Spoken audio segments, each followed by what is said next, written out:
আজকে দেশে একটি স্বাধীন নির্বাচন কমিশন আজকে কাজ করছে। তাদের ক্ষমতা তারা দেখিয়েছে গাইবান্ধা উপনির্বাচনে একটি নির্বাচন তারা বাতিল করেছে। আওয়ামী লীগ ক্ষমতায় আওয়ামী লীগের প্রার্থীর অনুকূলে যাওয়া ফলাফল তারা বাতিল করেছে। আমরা মেনে নিয়েছি। এটাই হচ্ছে শেখ হাসিনার গণতন্ত্রের প্রতি হচ্ছে শ্রদ্ধা, এটাই হচ্ছে নির্বাচনী ব্যবস্থার প্রতি আমাদের সম্মান। আমরা নির্বাচন ছাড়া বাংলাদেশ আওয়ামী লীগ কোনোদিন রাষ্ট্রীয় ক্ষমতা বসে নাই। ভোট ছাড়া শেখ হাসিনা কখনো প্রধানমন্ত্রী হয় নাই। কিন্তু বিএনপির প্রতিষ্ঠাতা জিয়াউর রহমান, তার পত্নী বেগম খালেদা জিয়া এরশাদ হুক্কু করে বন্দুক নিয়ে গিয়ে বঙ্গভবনে নির্বাচিত রাষ্ট্রপতিকে সরিয়ে দিয়ে অবৈধভাবে, অসাংবিধানিকভাবে, বেআইনিভাবে রাষ্ট্রীয় ক্ষমতা দখল করেছিল। আওয়ামী লীগ সেটা কখনো করে নাই। আজ অনেকে বলেন যে দেশে নাকি গণতন্ত্র নাই। আজকে আমরা তাদের প্রশ্ন করতে চাই, বিনা উস্কানিতে কৃষকদের গুলি করে হত্যা করা হয়েছে 1995 সালে। বিদ্যুতের দাবি জানানোর কোনো কারণে কালসাটে কৃষকদের গুলি করে হত্যা করা হয়েছে 2006 সালে। তখন গণতন্ত্র কোথায় ছিল? সেদিন খুন করেছিল, কিন্তু কৃষকদের পরিবার থানায় গিয়ে ধর্ণা দিয়েও একটি মামলা পর্যন্ত করতে পারে নাই। তখন আইনের শাসন কোথায় ছিল? আজ তারা বলছেন দেশে নাকি গণতন্ত্র নাই। এখানে আমাদের প্রধানমন্ত্রী আব্দুর রাজ্জাক বলেছেন দেশের সর্বোচ্চ বিচারাঙ্গন পবিত্র সুপ্রিম কোর্টে আইনজীবীদের একটি নির্বাচন ছিল। আমিও সুপ্রিম কোর্টের একজন আইনজীবী সমিতির সাধারণ সদস্য, স্মৃতি আবার সদস্য। সেখানে প্রায় 10,000 আইনজীবীদের ভোটে একটি কমিটি হওয়ার কথা ছিল। আমরা কি দেখলাম? 14 তারিখ রাতের বেলা বিএনপির যুগ্ম মহাসচিব, যিনি সুপ্রিম কোর্টের এই বার নির্বাচনে সভাপতির নির্বাচন করছেন, খোকন সাহেব গিয়ে লাথি দিয়ে তিনি ব্যালট পেপার ফেলে দিচ্ছেন, ব্যালট বাক্স ভেঙে ফেলছেন। এই ধরনের ভিডিও আমরা দেখেছি।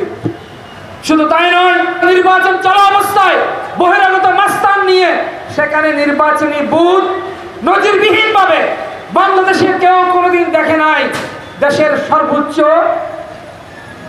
বিচারালয়ে এই ধরনের একটি ঘৃণাজনক একটি ঘটনা তারা ঘটিয়েছে। তাদের কোনো নির্বাচন পছন্দ নয়। নির্বাচনে কারচুপি করে তারা ক্ষমতা কুক্ষিগত করতে চেয়েছিল। মাগুরা নির্বাচনের কথা দেশবাসীর মনে আছে। এই রমনা তেজগাঁও উপনির্বাচনের কথা দেশবাসীর মনে আছে। 1996 সালে বিএনপি ছাড়া, বঙ্গবন্ধুর খুনি ফ্রিডম পার্টি ছাড়া কোন দল নির্বাচন অংশগ্রহণ করে নাই। এই ধরনের ভোটারবিহীন রাজনৈতিক দল ছাড়া তারা একটি নির্বাচন করেছিল, প্রহসনী নির্বাচন 1996 সালের 15 ফেব্রুয়ারিতে। সারা পৃথিবীতে যা হয় নাই, বাংলাদেশে তা হয় না, যা হয় নাই 2006 সালে একটি নির্বাচনের তারিখ তৎকালীন বিএনপি নির্বাচিত রাষ্ট্রপতি জনাব ইয়াজউদ্দিন বাতিল করেছিল একটি প্রজ্ঞাপনের মধ্য দিয়ে। কারণ সেই নির্বাচনে কোনো প্রার্থী খুঁজে পাওয়া যাচ্ছিল না। এই হচ্ছে বিএনপির গণতন্ত্রের ইতিহাস, এ হচ্ছে বিএনপি নির্বাচনের ইতিহাস। তাদের মূল কথা হচ্ছে তারা ভোটে বিশ্বাসী নয়, তারা নির্বাচনে বিশ্বাসী নয়। তারা হচ্ছে হত্যা, কুশ, ষড়যন্ত্র, সন্ত্রাসের মধ্য দিয়ে ভোট কেন্দ্র দখল করে নির্বাচনী রায় তাদের অনুকূলে আনা হচ্ছে বিএনপির রাজনীতি।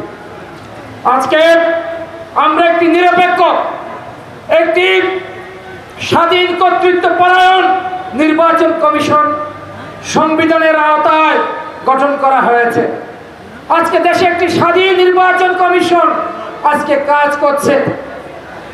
তাদের ক্ষমতা তারা দেখিয়েছে গাইবান্ধা উপনির্বাচনে একটি নির্বাচন তারা বাতিল করেছে। আওয়ামী লীগ ক্ষমতায় আওয়ামী লীগের প্রার্থীর অনুকূলে যাওয়া ফলাফল তারা বাতিল করেছে। আমরা মেনে নিয়েছি। এটাই হচ্ছে শেখ হাসিনার গণতন্ত্রের প্রতি হচ্ছে শ্রদ্ধা, এটাই হচ্ছে নির্বাচনী ব্যবস্থার প্রতি আমাদের সম্মান। আমরা নির্বাচন ছাড়া বাংলাদেশ আওয়ামী লীগ কোনোদিন রাষ্ট্রীয় ক্ষমতা বসে নাই।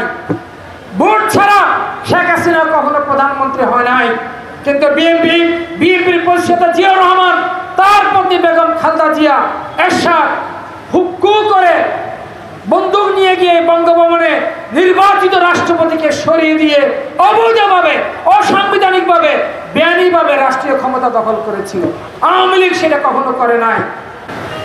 তাই আজ অনেক কষ্টার্জিত গণতন্ত্র আজকে প্রতিষ্ঠিত হয়েছে।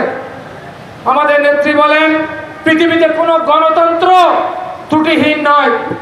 মার্কিন যুক্তরাষ্ট্রের গণতন্ত্রের ইতিহাস, নির্বাচনের ইতিহাস শত শত বছরে, কিন্তু সর্বশেষ মার্কিন যুক্তরাষ্ট্রের রাষ্ট্রপতি নির্বাচনের পর আমরা দেখলাম সেই নির্বাচনে পরাজিত প্রার্থী ডোনাল্ড ট্রাম্প সেখানকার সিনেট ভবন ক্যাপিটাল হিল দখল করতে গিয়েছিল।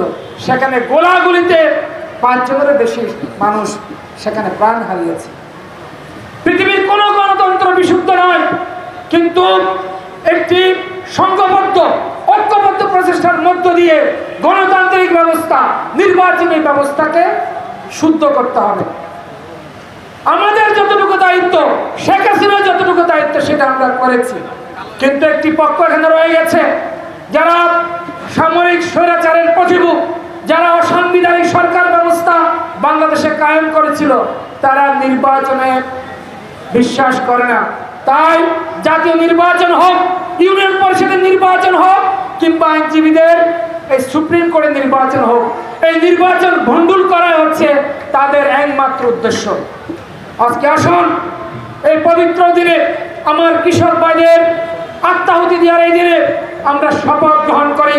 আমরা বঙ্গবন্ধু শেখ হাসিনার নেতৃত্বে এমন একটি নিরাপদ বাংলাদেশ আমরা বিনির্মাণ করব, যেখানে শ্রমিক, কৃষক, ছাত্র জনতার সকলের নিরাপত্তা রাষ্ট্র প্রদান করবে এবং এই রাষ্ট্র সকলের ভোটাধিকার এবং আমাদের কষ্ট অর্জিত গণতন্ত্রকে সুরক্ষা দিবে।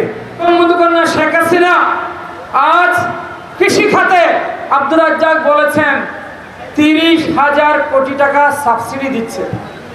সারের বাজার, বিশ্ব বাজারে সারের মূল্য বেড়েছে শতকরা 32% থেকে 40%, কিন্তু বঙ্গবন্ধু কন্যা শেখ হাসিনা বাংলাদেশে সারের দাম 1 টাকাও বাড়ান নাই, বরং কমাইছে।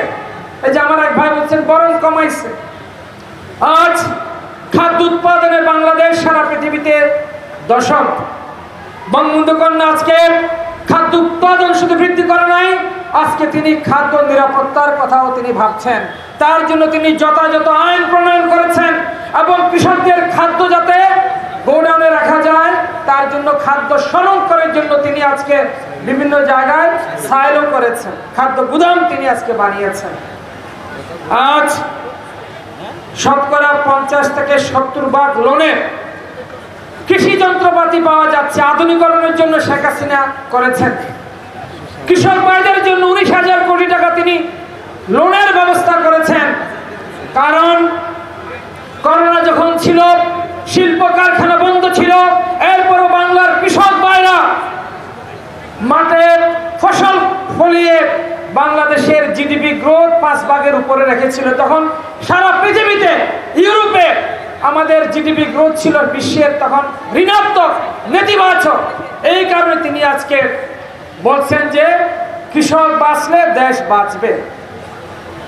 আজকে আমি বলবো যে আমাদের এই ধরনের এই কথাগুলো, সত্য কথাগুলো আমাদের গ্রামে গিয়ে বলতে হবে, কৃষক ভাইদের বলতে হবে। শেখ হাসিনা হচ্ছে বাংলাদেশের কৃষকদের আশ্রয়ের সর্বশেষ নিরাপদ ঠিকানা এবং শেখ হাসিনা যদি ক্ষমতায় থাকে কৃষকদের নিরাপত্তা থাকবে, কৃষকদের মর্যাদা থাকবে, কৃষকরা আন্দোলন ছাড়াই সার, বীজ, কীটনাশক পাবেন। এটা হচ্ছে শেখ হাসিনার নীতি।